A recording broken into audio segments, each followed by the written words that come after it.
So, good morning mga kaibigan at mga kapadyak.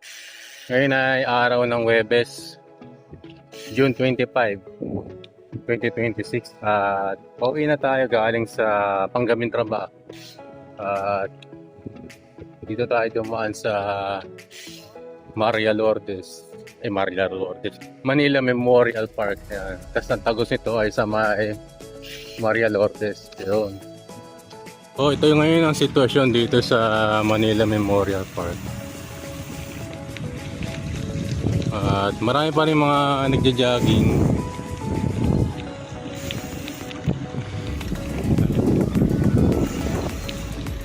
So, ang gagawin lang natin ay ikot lang tayo ng 2 beses dun sa may dulo sapagkat maganda yung spot dun at uwi na rin tayo. So, routine ko na, araw-araw ko na ginagawa to pagka uuwi ako galing ng trabaho Tapos minsan nakapagkwentuhan tayo about sa mga isyong panlipunan, mga nangyayari sa ating palipaligid. So, simula noong nakapagbuhat ako nung nakaraang araw, ang sakit ng balikat hanggang ngayon. Pero carry naman at kaya pa naman natin. Tagal na rin kasi kung hindi nagbubuhat almost 8 months hindi na ako nagbubuhat at talagay na ako dun sa pwesto na handle lang nilalagay sa bote. So medyo magaan dun sa pwesto na yun.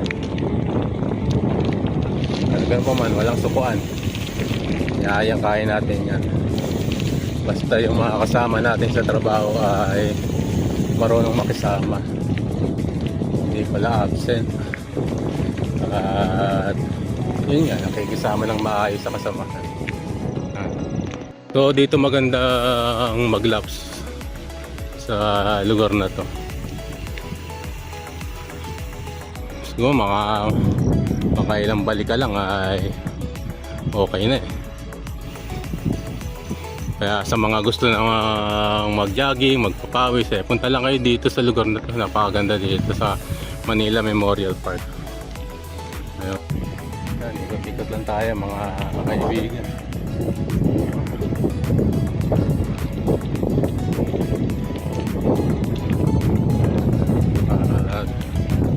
Relax.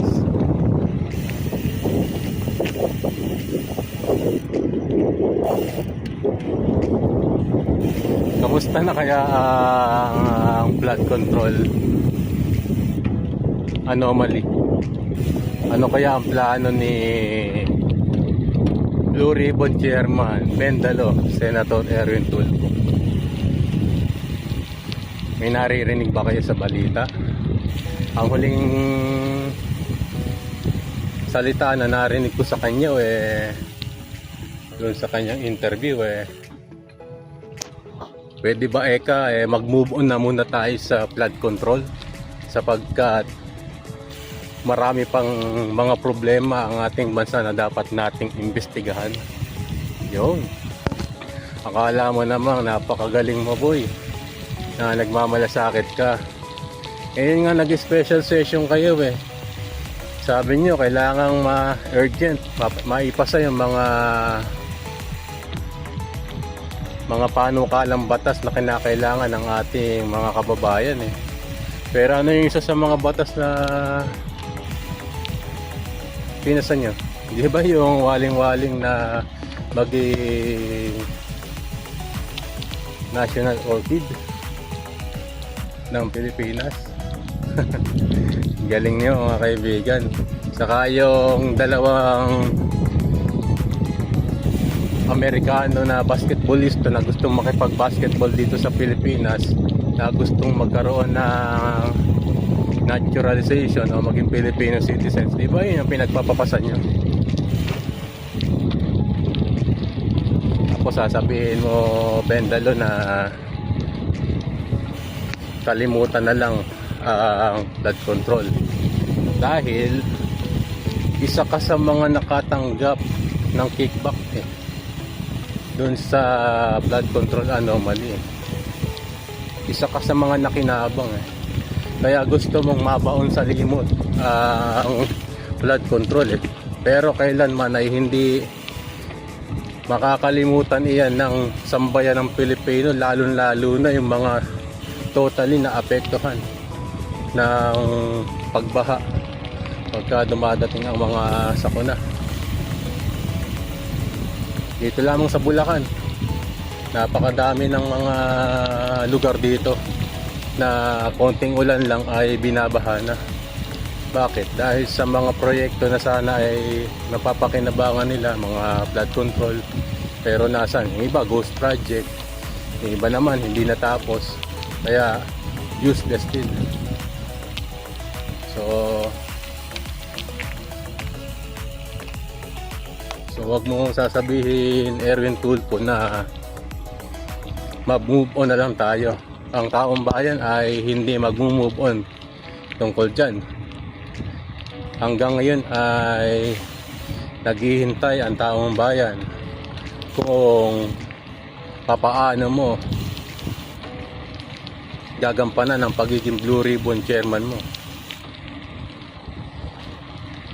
Nung si Pinky Lacson naman ang namuno sa Blue Ribbon Committee, ilang pagdinig lang yung ginawa niya. Nung lumalabas na ang pangalan ni Martin Romualdez sa mga pangunahing sangkot sa anomalya, ay bigla na lang ipinatigil ang investigasyon. Halos 10 months, sabi nga ni Rodante Marcoleta, ang aming senador, na mabuti ang hangarin, na 10 months na hindi ka nagpatawag ng hearing para mabuksan ang flood control anomaly. Ano pa ang ginawa mo? Ang ginawa mo ay yung mga ex-marines, 18 ex-marines na nagsisiwalat ng katotohanan, ay diniscredit mo pa, na hindi mo pinapaniwalaan. Pinangalanan na nga nila lahat ng mga sangkot na kongresista, maging mga senador eh. Tapos dinidiscredit mo pa sila at sinasabihan pa na ang ilan sa mga sundalong ito ay dishonorably discharged o may mga kaso o mga nag-awol kaya nawala sa serbisyo. Huwag ganun, Pinky Lacson. Isa ka rin eh sa nagtatakip ng katotohanan eh. Kaya dapat isa ka rin sa mga makakasuhan eh. Sinayang mo, Pinky Lacson, ang pagkakataon na malaman ng taong bayan ng katotohanan. Winaldas mo yung mga pera na ginagamit nyo sa investigasyon. Kaya wala kang karapatan na sabihin na si Rodante Marcoleta ay hindi nagsasabi ng katotohanan. Senador Rodante Marcoleta na lamang, mga kaibigan, ang nagsasaysay sa inyo na gusto talaga niya na mahungkat at mapanagot ang pinakaugat na dahilan ng anomalya ukol sa flood control anomaly. Kaya suportahan natin ang ating mahal na Senador Rodante Marcoleta. Bagamat sa ngayon ay hindi natin alam ang mangyayari sa kanya, dahil nga sabi nga may mga usap-usapan na may warrant of arrest siya, na gusto siya patahimikin sa kanyang ginagawang investigasyon. Yun na lang ang magagawa nila eh. Ipakulong yung mga senador para mapagtakpan ang kanilang mga ginawang korupsyon sa ating bansa. Ayan.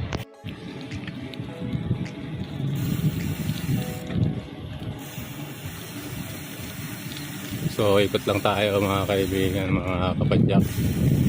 Ayan.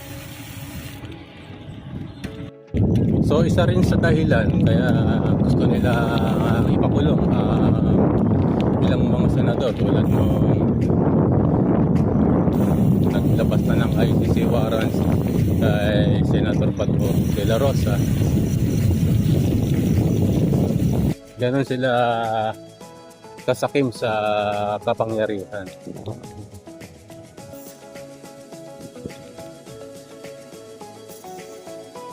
takot sila na maging presidente si VP Sara Duterte. Takot na takot sila. Bakit? Sigurado na lahat ng may kinalaman sa korupsyon, sa mga pagpabaluktot ng katarungan, pagpapadala sa kanyang ama sa dahil na wala man lang due process. Kaya sigurado, babalik ang kanya. Hindi naman pagbihidan, pero ilalagay niya sa tamang proseso na yan naman si Sara Duterte. Hindi mag-iigante yan nang wala ang due process. Papadaanin kayo sa due process, lalo na lahat ng mga sampot sa mga niya sa mga korupsyon. Lalo na sa mga blood control anomaly. Pero tayo na lang kayo mga kaibigan. Tayo sa mga kawatan. Hindi ko kaya antayin niyo si VP Sara Duterte. At may kalalagyan kayo. Si VP Sara pa yung inaway niyo. Tahimik lang yan pero marami na yung plano sa inyo yan.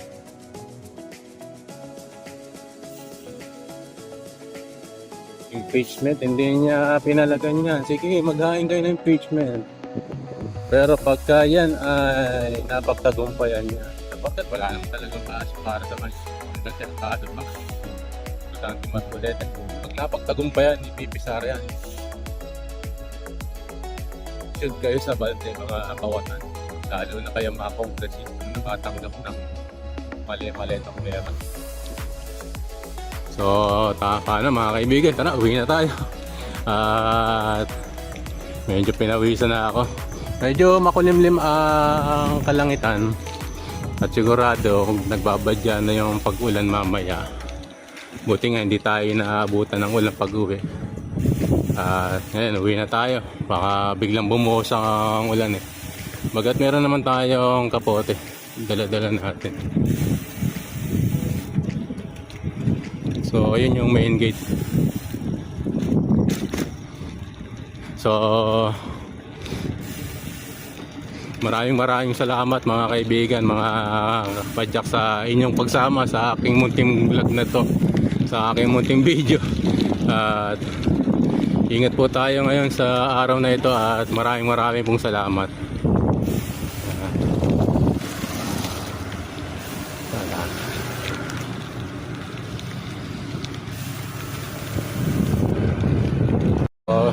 Taho muna tayo mga kaibigan.